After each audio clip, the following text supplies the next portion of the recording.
Cảm ơn Nam Mô释迦牟尼佛，感恩南无大慈大悲救苦救难广大灵感观世音菩萨摩诃萨，感恩诸位佛菩萨、地龙天护法菩萨，感恩恩师卢军宏台长，感恩师兄们semuanya. Jika dalam sharing saya ada kata-kata yang tidak sesuai dengan aturan Dharma, mohon Kuan Yin Pusa Dewa Pelindung Dhamma berwelas asih memaafkan. Mohon sesungguhnya memberi masukan. Nama saya Herianti dari Tanjung Balai Karimun. Hari ini saya ingin berbagi pengalaman saya dalam menekuni ajaran Sin Famen kepada sesung semuanya, di mana Pusa sangat berwelas asih memberkati saya melewati sebuah rintangan yang sangat besar pada tahun usia saya. Dan setelah tahun ini juga saya memasuki usia angka 369. Saya mengenal ajaran Sin Famen dari tahun 2018. Karena pada waktu itu suami saya terserang kanker dan divonis dokter bahwa hidupnya tidak lama lagi. Awal-awalnya saya masih tidak begitu percaya dan tidak mau melafalkan parita. Sehari hanya 1 kali tapeco dan 1 kali sincing. Pada waktu itu saya baca di grup Sin Famen Pekanbaru bahwa memanggil nama suci Pusa, maka Pusa akan datang. Waktu itu saya belum bisa menghafal semua isi parita. Jadi di perjalanan antarjemput anak sekolah saya melafalkan nama suci Kuan Yin Pusa. Dan suatu pagi ketika di perjalanan pulang ke rumah setelah antar anak sekolah, saya membawa motor dan di tengah jalan sama seperti biasa saya melafalkan nama suci Namo Tasetape Kuan Yin Pusa Mohasa berkali-kali. Tiba-tiba saya melihat Kuan Yin Pusa muncul begitu besar dan terang di tengah jalan. Saya sangat kaget, sampai di rumah pun bayangan tersebut saya masih terlihat di benakku. Dan malamnya saya bermimpi ada yang ajak saya untuk bantu seorang wanita. Lalu saya mendekati wanita itu, tapi dia menarik saya sangat kuat. Tiba-tiba ada sebuah cahaya putih sangat terang muncul di hadapan saya dan wanita itu sangat takut langsung kabur. Di samping ada seorang yang seperti biksu berpakaian warna abu-abu. Sejak itu saya mulai menambah jumlah PR saya dan mau melafalkan syafang buat sendiri. Pada tanggal 21 Desember 2021, pas Hari Raya Onde, saya membawa motor dalam perjalanan ke rumah makan vegetarian untuk beli makan siang. Di lampu merah saya berhenti. Dengan tidak sadar ada oprek menabrak saya dari belakang. Waktu itu saya tidak tahu bagaimana kejadiannya. Tahu-taunya saya sudah dibawa mobil oprek alias saya ditindih oprek. Karena merasa ada yang tindih saya hingga tidak bisa bergerak, saya berteriak tolong. Terus ada yang menarik kaki saya. Saya bilang angkat. Seorang wanita pemilik laundry mendengar teriakan saya dan meminta kakaknya yang sedang setrika baju untuk bantu saya. Wanita itu yang suruh orang ramai-ramai untuk angkat oplek, dan saya langsung merangkak keluar dari bawah oplek. Wanita itu pun langsung memeluk dan menuntunku ke pinggir trotoar sambil mengatakan, "Kakak ini kuat sekali, saya kira kakak sudah tiada." Saya melihat celanaku yang panjang menjadi pendek di atas dengkul. Kaki tangan luka lecet. Kaki kanan saya ada 2 bolongan yang dalam. Kepala dan muka sebelah kiri bengkak, juga ada luka lecet. Terus kondisi saya masih sadar, masih minta bantu ambilkan kunci motor dan tas. Setelah itu bertanya apakah ada nomor yang bisa dihubungin. Dengan nafas yang sesak dan sakit bagian punggung, saya minta wanita itu telepon ipar saya. Wanita itu bilang, "Tunggu saudaraku datang baru bawa ke rumah sakit." Saya bilang saya nggak kuat lagi. Akhirnya mereka dengan terpaksa menggunakan oplek yang tabrak saya membawa saya ke rumah sakit. Padahal oplek itu sudah tidak layak bawa lagi karena penyebab kecelakaan adalah remnya blong. Tapi kami selamat sampai rumah sakit. Kan Pusa berkati. Sesampai di rumah sakit, sopir oplek ditahan petugas. Saya dibersihkan lukanya dan dironsen.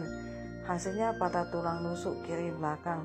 Kondisi saya waktu itu badan tidak bisa bergerak sama sekali. HB saya katanya hanya 7 dan butuh transfusi darah. Terus katanya mesti USG karena curiga ada pendarahan di bagian dada dan perut di mana ada luka lecet lumayan besar. Setelah USG tidak ditemukan ada pendarahan. Lalu dokter menyarankan CT scan supaya mengetahui jelas penyebabnya. Karena HB sangat rendah. HB normal 12, minimal mesti 10, tapi HB saya drop sampai 7. Selama CT scan saya pun sebut terus nama suci Pusa. Di ruang IGD, saya sambil menunggu hasil CT scan, saya melafalkan nama Tapeco dan nama suci Pusa. Saya pun langsung info ke salah satu Sisyong bahwa saya kecelakaan. Sisyong tersebut langsung datang bawakan saya Tape Sui. Kan Sisyong, setelah hasil CT scan keluar, katanya tidak ada pendarahan dalam dan bagian tulang yang patah, tidak perlu operasi. Semua merasa lega mendengarnya, termasuk keluarga supir outlet. Tapi saya perlu tambah 1 kantong darah dan malam itu pun dijalankan. Keesokan harinya salah satu Sisyong juga info bahwa dia ada lepaskan ikan buat saya. Kan Sisyong lain juga datang ke rumah sakit menjenguk dan memberi masukan serta memberi sumbangan sewangse atas musibah saya. Sebelum kecelakaan, saya sudah ikhlas 1 bulan full vegetarian untuk masa percobaan.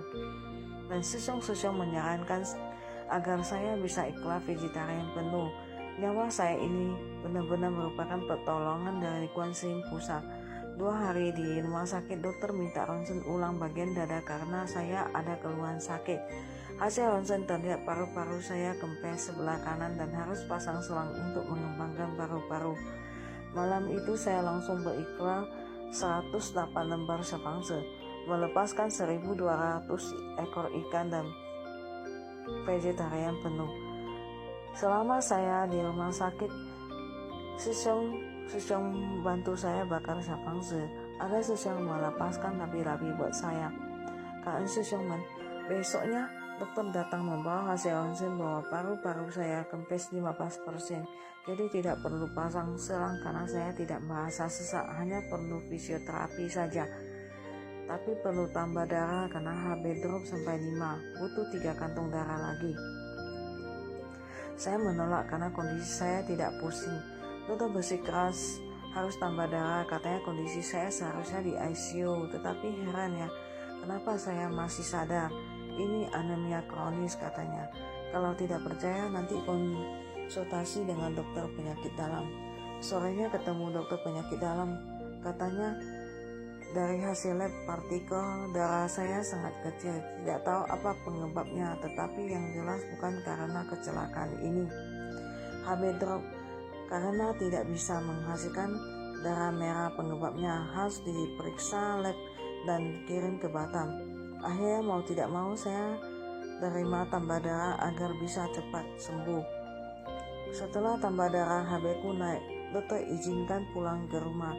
Kondisi tidak membaik di rumah, sakit setiap saat sampai tidak selera makan. Kalau sudah sore, sakit sampai badan panas dingin.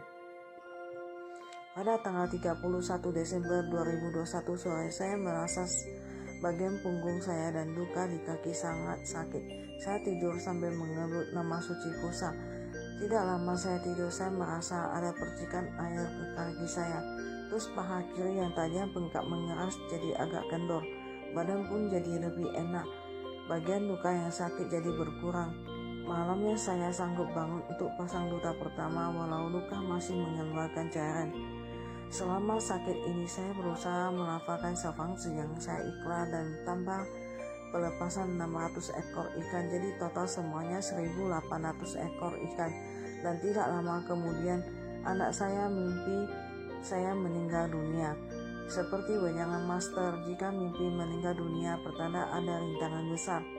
Saya ceritakan mimpi kepada salah satu Sisyong dan disarankan untuk melepaskan labi-labi 49 ekor. Dari awal kejadian kecelakaan ini dalam waktu yang sangat singkat, hanya 2 minggu saya bisa kembali masuk kerja. Saya sangat berterima kasih kepada Pusa memberkati di mana saya bisa mendapatkan pekerjaan ini, dan bos sangat bertoleransi. Padahal saya baru bergabung di perusahaan ini kurang lebih 1 bulan. Karena kondisi saya masih belum sepenuhnya pulih, maka saya diberikan izin untuk kerja selama 3-4 jam saja dalam sehari. Dalam waktu 2 bulan saya sudah bisa bawa motor, di mana luka kaki kanan yang bolong tersebut pun kering total walaupun berbekas, namun bekasnya tidak berlubang. Sebelumnya bidan yang bantu cuci luka saya dan cerita bahwa pada dokter, luka seperti ini takutnya sudah kering, tapi tidak akan merata seperti sebelumnya. Keadaan pusat berkati luka yang lubang dalam ini tumbuh daging menutup rata, dan kejadian kecelakaan ini juga tidak menyebabkan bekas luka di wajah. Luka patah tulang pun perlahan hampir sembuh sekarang. Keadaan pusat telah memberkati saya. Saya benar-benar sangat bersyukur punya kesempatan untuk mengenal Limfamen dan menekuninya. Melafal Palita, melafal Xiaofangzi untuk membayar utang karma. Jikalau bukan berkat perlindungan Kuan Yin Pusa, saya tidak berani membayangkan di mana saya berada sekarang ini. Kecelakaan yang begitu menakutkan di mana tubuh saya sudah berada di bawah kolong oplek. Namun nyawa saya terselamatkan. Bahkan kaki, tangan, dan organ tubuh saya pun terselamatkan tidak cacat. Sungguh suatu mujizat buat saya. Karena Kuan Yin Pusa, karena Ensi Lu Jinghong Taizang. Sekian sharing saya. Karma saya tanggung sendiri, tidak membiarkan Sisyang mendengar menanggung. Namo释迦牟尼佛，感恩南无大慈大悲救苦救难广大灵感观世音菩萨摩诃萨，感恩诸位佛菩萨及龙天菩萨，感恩恩师如金红台长，感恩师兄semuanya。